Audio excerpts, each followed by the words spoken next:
the unjustified and unprovoked tariffs that President Trump has now announced against our auto sector. These tariffs will damage his workers and his economy, just as they will damage ours.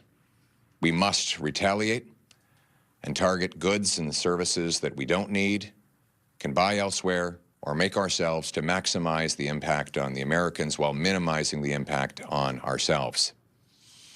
But before I go any further about these unjustified tariffs and how we're going to respond to them, let me speak to the workers in the auto sector. You're afraid right now. You're anxious. You wonder how you're going to pay your mortgage or put food on the table. You're thinking about the conversations you may need to have with your little children about whether they can register for next year's hockey or this summer's soccer. You don't know if you'll be able to stay in the same city or what's going to happen to your future. Canada will be there for you. We will be there for you. We will ensure that you have income replacement to put food on the table and money in your bank account. We'll make sure that businesses directly affected will have the liquidity they need to get through this dispute. And we will unite as Canadians to protect our affected sectors.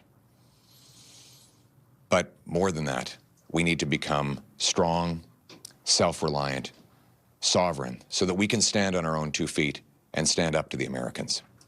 What is clear is that 10 years of economic weakness have made us more reliant than ever on the Americans. 75% of our exports go to one country.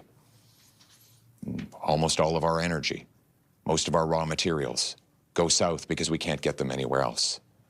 We need to take drastic action to build an economic fortress in Canada, able to reach other markets around the world, repealing the anti-pipeline law, rapidly building LNG liquefaction plants, mines, factories, expanding and making our ports functional so that we can move our goods to other places around the world, knocking down the barriers between our provinces so that we can trade with ourselves for a change.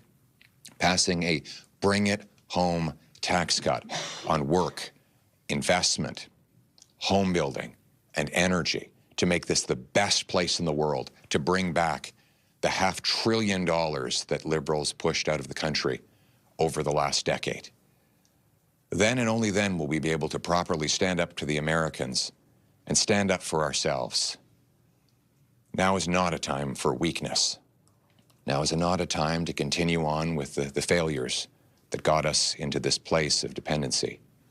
Now is the time to take back control and relaunch our economy so that we can confront the president's unjustified threats and tariffs in a position of strength. We will do this for our people, for our land, for our home, for Canada first, for a change.